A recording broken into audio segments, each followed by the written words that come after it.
What? Good look, though. Good look. Thanks. As far as selling goes for TV and working the camera and working the people, do you find it best to work the people like around the camera, so you're on camera the whole time, or looking more at the camera? Depending on like where you're,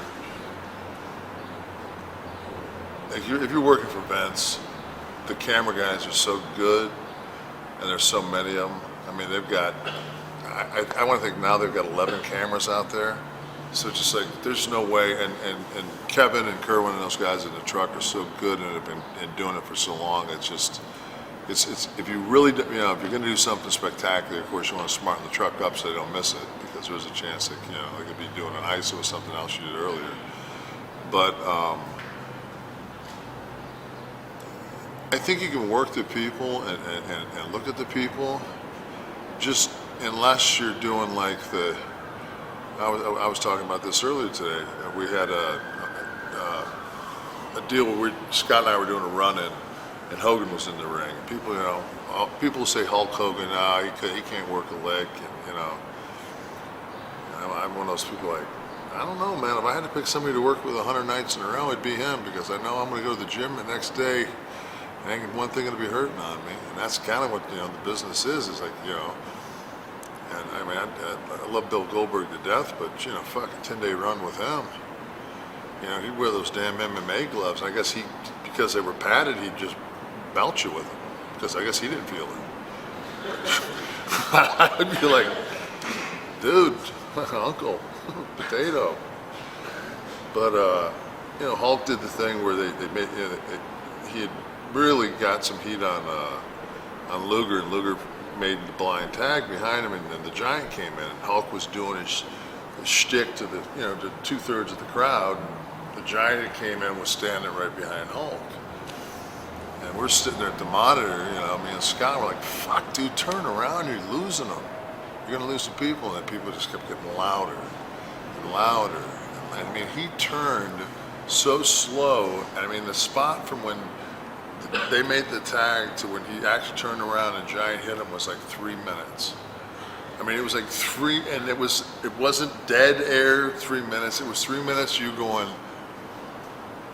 and I just sat there and I said, wow, they got 3 minutes on something I would have got 15 seconds on. And you put those things in your memory bank, especially when it's like the old saying, that people used to tell you, and you don't get it until you get there, and they say, you don't learn how to work until you work hurt. You're like, what does that mean? You'll learn how to work if you got 2 broken ribs. Because all of a sudden it's just like that opening spot where you fly back, that's gone. I get dropped in that suplex, that's gone. I mean, it's just, all of a sudden, it's just like, okay, we got to shift this around, and now I got to actually use my mind. And my whole thing was,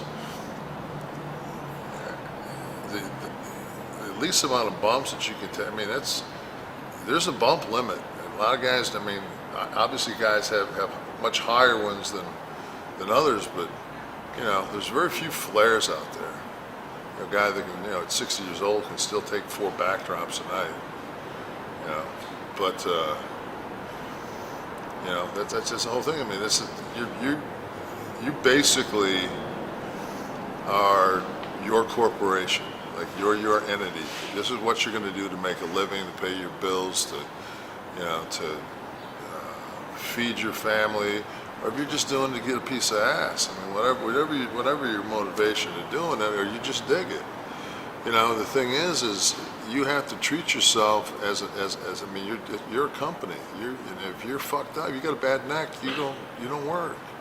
You get torn up. It's just like, always look the risk versus the reward. It's always better to, and if anybody says, man, just do it. How about this then? Fuck it, I won't, but you can do it. I'll do it to you. I'll hit you in the head with a hammer. How about that?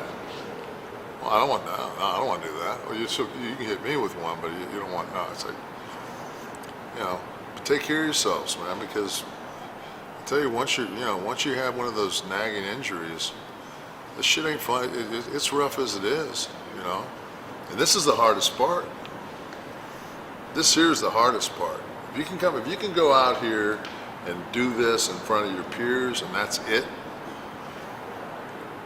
Because walking through the fucking curtain in front of 20,000 people, fucking if you're not jacked and ready, I mean, you don't feel any pain unless you tear your quad or tear something major where you just can't basically function.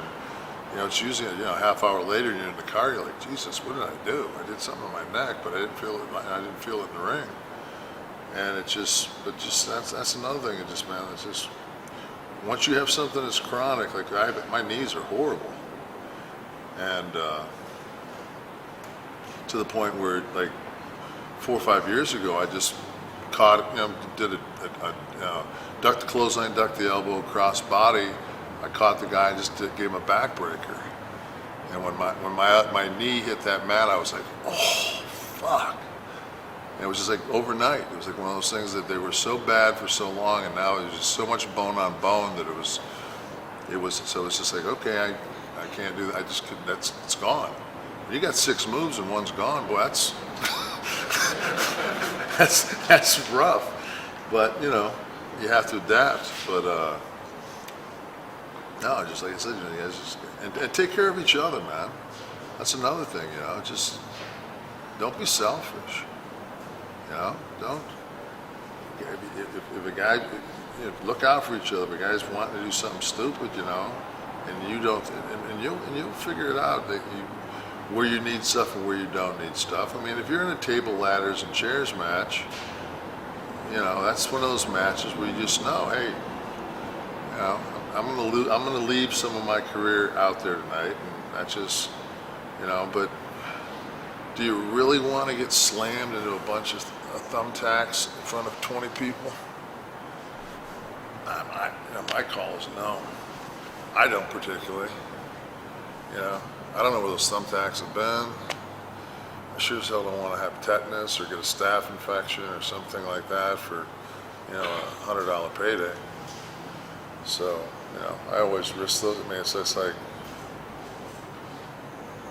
I watch those matches and I cringe because I know I got to go out next, and they never sweep all those pricks up, So it's just like, man, I don't want any of those. I'm gonna get some. I don't want any, but yeah, and right in the beginning, it's right here.